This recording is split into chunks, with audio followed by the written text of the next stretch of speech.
Turabaramukije cane bene data bakunzi b'ikiganiro igitondo gishasha. Amahoro y'Imana niyo tubipfurije mu byanyu no mu banyu, mushishikare kugubwa neza mu kiganiro igitondo gishasha c'uno musi nkuko bisanzwe kandi nkuko mubimenyereye. Muteramanye na jewe ijambo Imana irambona, nkaba ari jewe nsanzwe ndabatunganiza kino kiganiro kandi nkaba ari jewe nsanzwe ndakibashikiriza iyo catunganijwe. Ndafise amajambo ngomba ko dusoma tudatevye kandi tutamaze umwanya muniniya, kuko ariyo ntumbero ya kino kiganiro igitondo gishasha, kuvugana kw'ijambo rigufiya umuntu wese yomeditako mu bikorwa vyiwe vya misi yose abagiyemwo kugira ngo agirirwane agiyumvireko.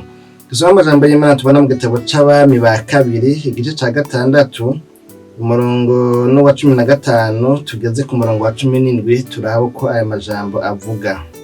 Maze umusuku w'uwo muntu w'Imana avyutse kare mu gatondo abona ingabo ziri kumwe n'amafarasi n'imikogote bajiguje ico gisagara. Uwo musuku abarira shebuja ati, biracitse databuja, none tugira dute? Aramwishura ati, ntaco utinya, kuko abo turi kumwe ari benshi kuruta abari kumwe nabo. Maze Elisa arasenga ati, Uhoraho, ndakwinginze muhumura amaso arabe. Nuko Uhoraho ahumura amaso y'uwo musore, araraba abona umusozi wuzuye ku mafarasi n'imikogote vy'umuriro bikikije Elisa. Imana yacu nihimbazwe. Bene data bakunzi ba kino kiganiro igitondo gishasha c'uno musi, nano majambo dusomye ngomba ko dukora mw'iciyumviro canke se ijambo ryo tubera ijambo ry'uno musi. Aho tubonye aya majambo yari Elisa umuntu w'Imana, ibi twumva abana bavuga ngo man of God canke ngo l'homme de Dieu. Muri no misi haragwiriye abantu benshi bitwa ayo mazina. Igihe kimwe nabonye umuntu umwe yitege zina mbona no ku ma stati no ku ma Facebook yiwe yanditse ngo man of God. Urumva rero ariko mugabo mu by'ukuri uravye uko ameze, ibyo yigira, inyifato n'ingeso, mu by'ukuri ukabona yuko ivyo bintu bitagaragaza ko ari umukozi w'Imana. Ko twavuga ngo umukozi w'Imana mu yandi majambo canke iyi titre ari titre idasanzwe, tagomba gusigura ngo ni umuntu w'Imana mu buryo busanzwe, kuko twese turi abantu b'Imana, nta n'umwe n'umuntu wa shetani. Ariko mugabo ari titre igaragaza umukozi w'Imana yasizwe amavuta. Ico gihe aba ari umuntu afise place, afise ikibanza kidasanzwe mu ihanga rya Isirayeli, nk'umuhanuzi, nk'umucamanza, nk'umukozi w'Imana. Abantu bose bashobora kwitura iyo bagize ikibazo, bagasaba ngo basigurize Imana, abasengere, abatabarize ku Mana. Yari umuntu ashobora gukoreshwa ibitangaza n'ibimenyetso bikiza igihugu, bihindura, bizana impinduka mu buzima bw'abantu no mu buzima bw'igihugu. Yari umuntu adasanzwe, ashobora kuzana imburi, ashobora gukemura ibibazo ku rwego rw'igihugu. Nk'umukozi w'Imana yari icariho, yari umuvugizi w'Imana mw'isi, yaba ari umuvugizi w'Imana mu gihugu. Umuntu yitwa ngo ni umuntu w'Imana, l'homme de Dieu canke man of God.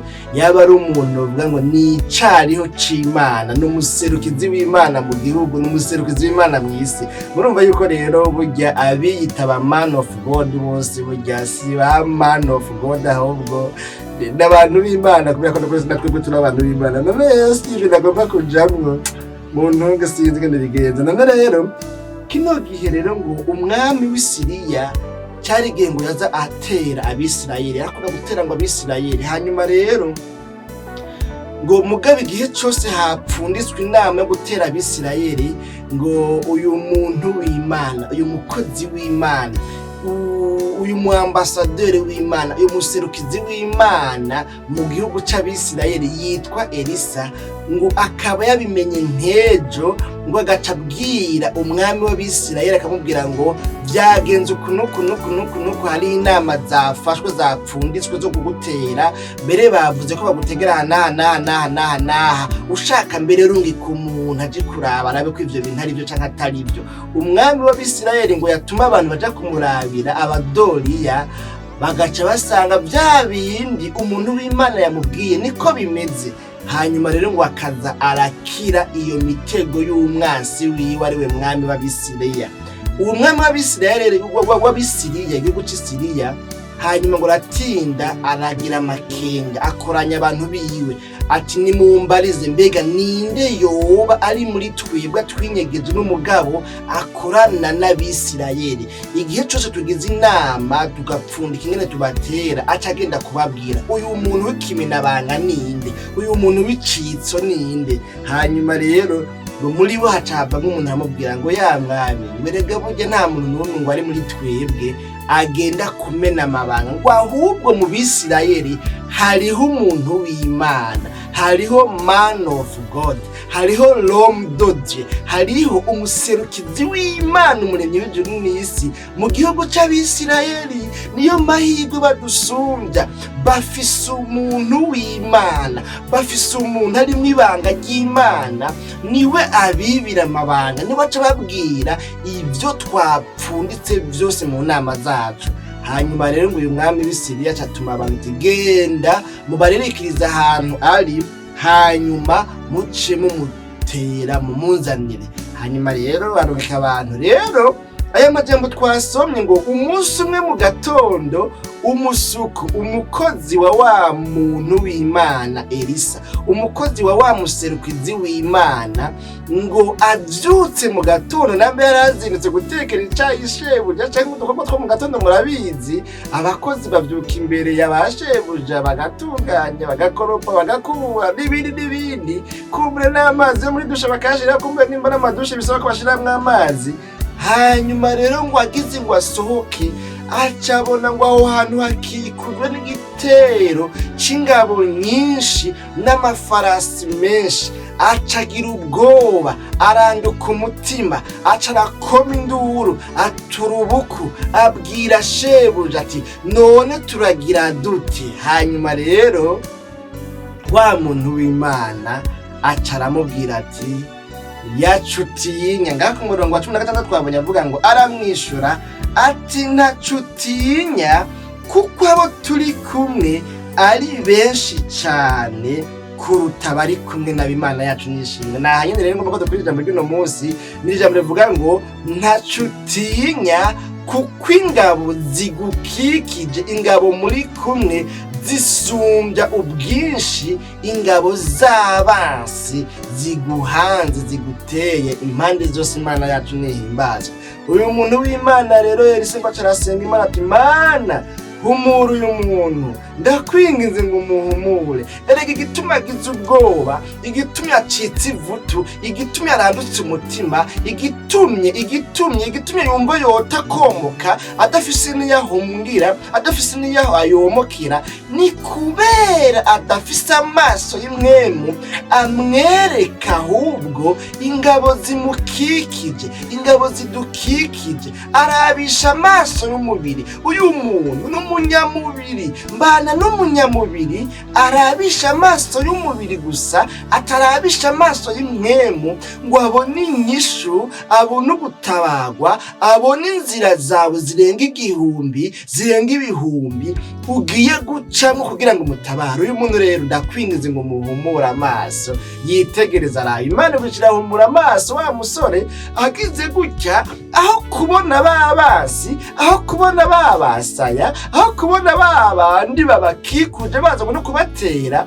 ngo acabona rero ngo imikogoti y'amafarasi y'umuriro niyibakikije. Mu gihe abansi bobo atari amafarasi yaka umuriro, ariko ngo asanga ahubwo nubwo yagize ubwoba, nubwo yarandutse umutima, bwa bundi abantu b'Imana babayeho bakikujwe n'ingabo zidasanzwe, babayeho bakikujwe na force spéciale y'ijuru, ingabo z'umuriro zaka umuriro, amafarasi y'umuriro niyo bakikuje. Naho ibibatera ubwoba bihari, naho ibituma baranduka umutima bihari, naho ibituma bacika ivutu bihari, ariko burya yaba bari barabisha amaso y'imwemu bakabona ko ingabo zibakikuje zifise amafarasi yaka umuriro, bari kuryama bagasinzira,